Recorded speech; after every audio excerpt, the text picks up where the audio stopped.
The second prescription was written 12 days after the first. The third came 6 weeks after that. By November, Arthur had 4. His wife kept a list on the refrigerator, not because she was organized, but because she had stopped being able to remember them all. By the time she called me, there were 6. Here is what Arthur walked into his doctor's office with, 11 months earlier. Slightly elevated blood pressure. That was it. One problem, one prescription. He did not walk in with heart palpitations. He did not walk in with depression.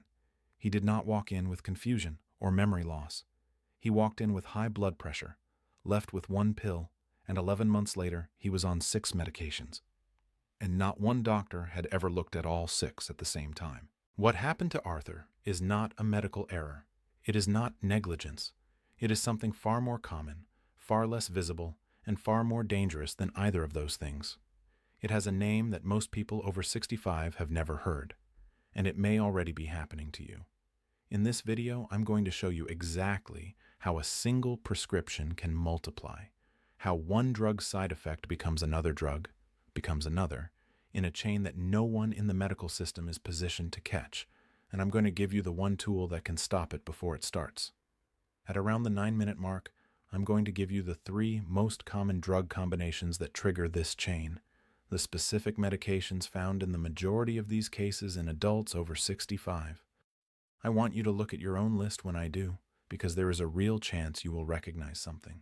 I've spent more than 3 decades in geriatric medicine. I've seen this pattern in patients on 2 medications and in patients on 14.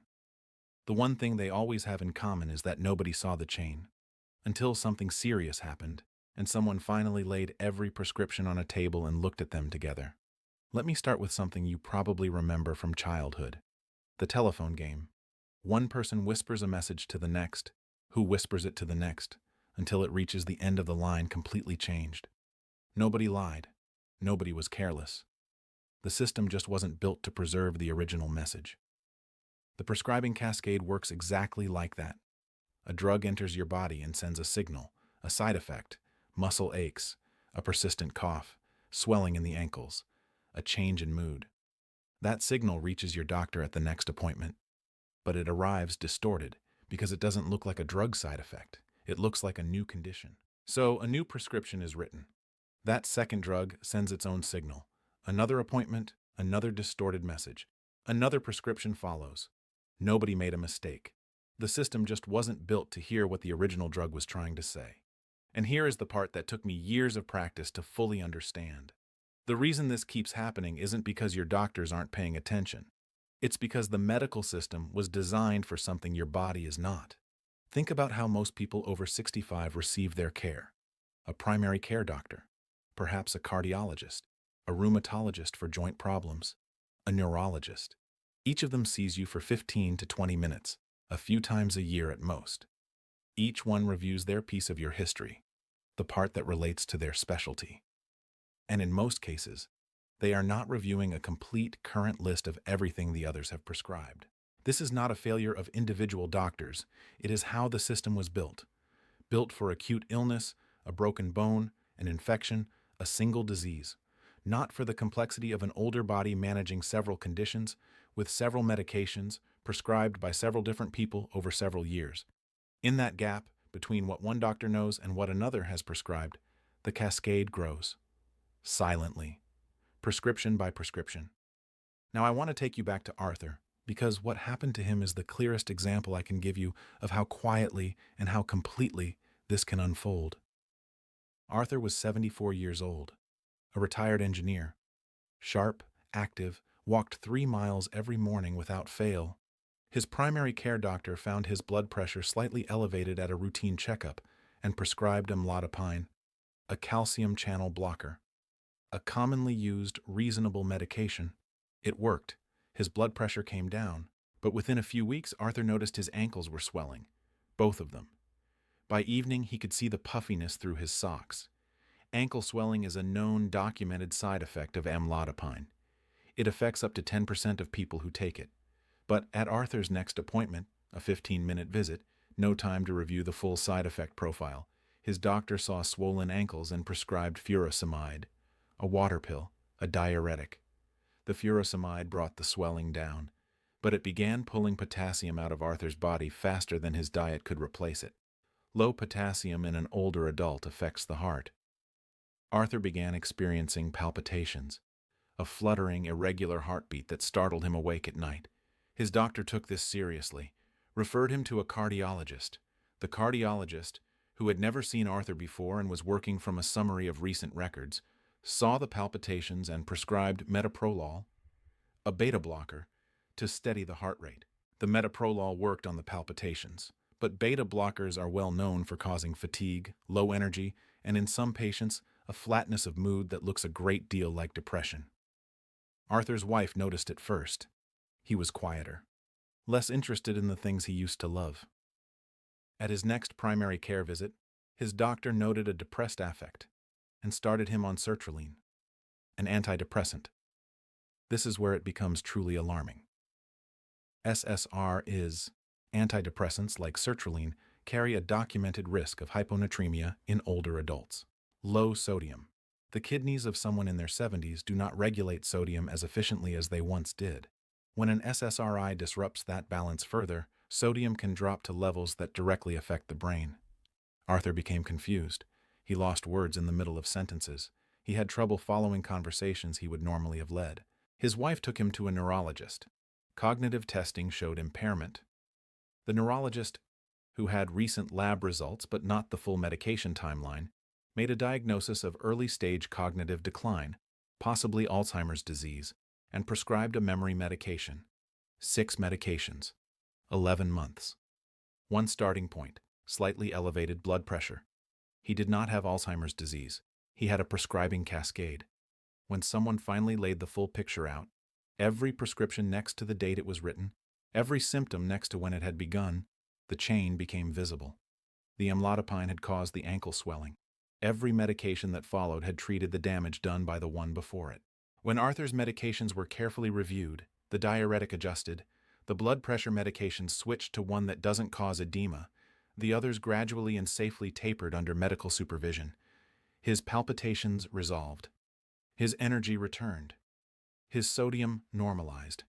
And his cognition, within 2 months, came back to where it had been before any of this started. He had lost nearly a year. And he carries a diagnosis on his medical record that, without someone specifically correcting it, will follow him to every future appointment for the rest of his life. Now, the 9-minute mark. I told you I would give you the specific drug combinations most likely to start this chain. Here they are. The first is calcium channel blockers paired with diuretics.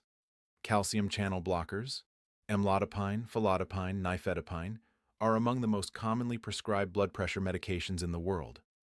Ankle swelling is their most frequent side effect. That swelling almost always triggers a diuretic prescription. That diuretic then begins the downstream damage to potassium levels, kidney function, and beyond. The second is ACE inhibitors paired with cough treatment. ACE inhibitors, lisinopril, enalapril, ramipril, are another first-line blood pressure medication class. They cause a persistent dry cough in 10 to 15% of patients.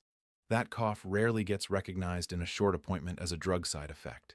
It looks like a respiratory problem.